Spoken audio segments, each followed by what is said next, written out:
பாண்டியனோட சொந்தக்காரங்க வந்திருக்காங்க பாண்டியன் வீட்டுக்கு. சொந்தக்காரங்க சொல்றாங்க, கல்யாணம் தான் நடக்கல, கல்யாணத்துக்கு செலவு பண்ண பணத்தையாவது உன் சொந்தக்காரங்க கிட்ட வாங்கி கொடுன்னு சொல்றாரு.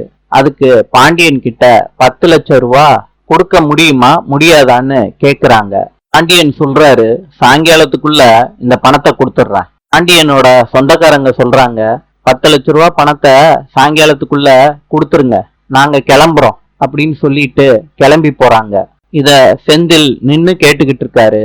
போறப்ப பாண்டியன் சொல்றாரு, 10 லட்ச ரூபா பணத்தை நான் பேங்க்ல போட சொன்னேன்ல செந்தில், இத பேங்க்ல இருந்து எடுத்துட்டு வந்துரு.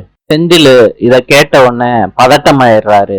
வீட்டுக்கு வெளியே வந்துட்டு கதிர் கிட்ட ஐடியா கேக்குறாரு. கதிர் எல்லாத்தையும் கேட்டுட்டு வேற என்னமாச்சு யோசிக்கலாமான்னு செந்தில பார்த்து கேக்குறாரு.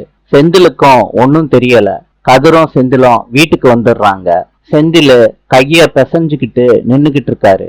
இத பாண்டியன் பாக்குறாரு. பாண்டியன் கேக்குறாரு, என்னடா செந்தில், பணத்தை எடுத்துட்டு வந்துட்டியா?